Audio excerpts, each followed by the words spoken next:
Ooh, let's get it. Hey guys, welcome back to another video. It's your boy Az, and today I'm going to be talking about some steps I took to land a graduate job during COVID times. So as we all know, during COVID times it was a bit difficult getting a job. There was a lot of layoffs and companies' budgets weren't really that high, so they weren't really offering a lot of slots, especially for graduate schemes. So if you follow these tips, and especially now at this period of time where the market has sort of gone better, I understand there's a recession coming in, but the market has sort of gone better compared to how it was during COVID times. If you utilize these tips, hopefully that will land you a graduate job.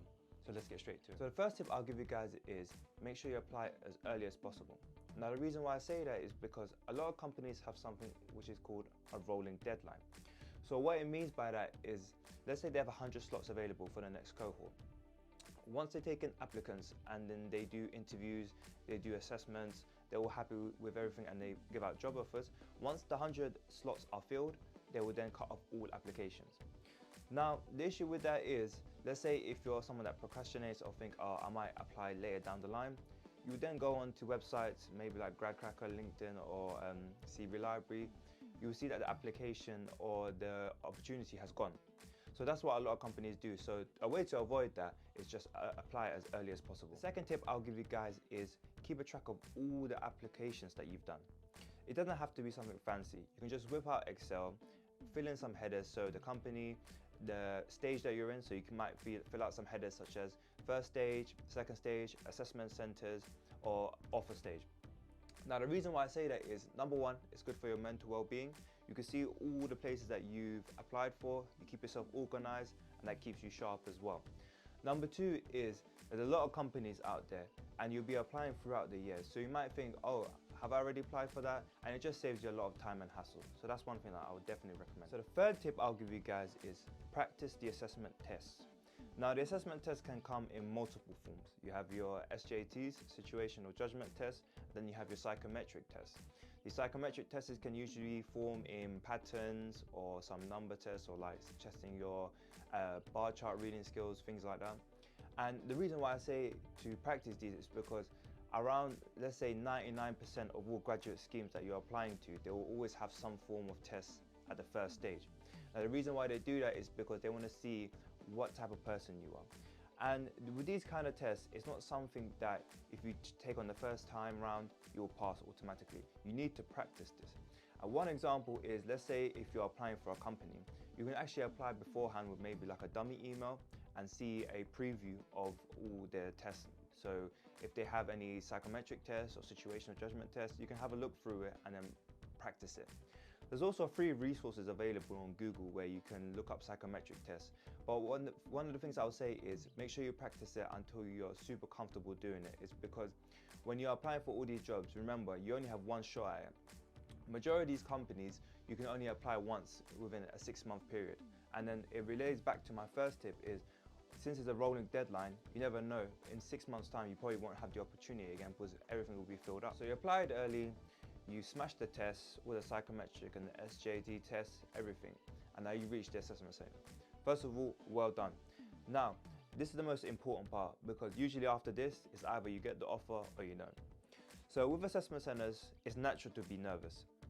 It always happened to me. I mean, every assessment center I went to, I was thinking, oh, I'm gonna flop this, oh, it's not gonna go well. That's normal. But a way to reduce that is by practicing. Now, I've said a lot about practicing, but with this one, you can speak to your university and they usually have a career department or a career advisor. And you can schedule in 30-minute meetings, either through Teams or maybe face-to-face. And they can practice interview questions with you. And the great thing about this is that once you complete this 30-minute mock test or practice, the career counselor can then provide you with some feedback. And with this feedback, you can then improve on yourself, and then hopefully in the real assessment center, you can perform as much as you can. There's also techniques out there that you should definitely master. So let's say, for example, STAR technique: situation, task, awareness, and result. And then there's another part afterwards, which is retrospective. But I'll talk about STAR technique in another video because there's a lot to cover over that. Another tip that's linked to the assessment center is that you have to do some form of presentations, especially if you're applying for a consulting company. Now, they're trying to test on your research skills, they're trying to test on your communication skills, they're trying to see how good of an analyst are you. Now, with this sort of scenario, there's also some common sense. You need to research properly. You need to find what the problem is. Usually they'll give you some extra resources or tools, maybe for your research materials, but have a look online. I mean, you've got a lot of information available on the internet. But one of the great things that you can do here is stand out. And by standing out, I mean, let's say you tailor your presentation towards that specific client. So let's say you're talking about a client that has a logo and the colors are maybe blue and yellow or something like that. So in PowerPoint, you can have sort of accents or maybe some parts of the presentation fits the colors of the company's logo. Now, you might be thinking, what's the point of that? There's no reason for me to do that. I'm just wasting my time. However, you've got to remember, you're competing with a lot of people. And at the end of the day, little things will help you stand out. So try to incorporate these little things into your presentation to make sure that you stand out of all the other 100 of people that are applying for this role. So you just completed the assessment center, the presentation went great, the interview went great. You're just thinking to yourself, what can I do to really differentiate myself across the other candidates? So this tip here, it varies in success. You might get aired or you might get a message back saying, oh yeah, thank you. But this tip is, get the name of the interviewer. Whoever the name is, go on LinkedIn after the assessment center and drop them a message. It doesn't have to be a paragraph, 1 or 2 lines. It can come across such as, oh, thank you for the opportunity. I've learned a lot. Regardless of the outcome, I had a great time. And then after that, send the message and that's it. If they reply, that's great. They read your message. You never know, it might help you in your favor. If they don't reply, there's nothing wrong. You don't lose anything. So that's all I have for today. I have future videos down the line regarding interview techniques. I'm going to be talking about the STAR technique and I'm going to be giving a tutorial on how to use it.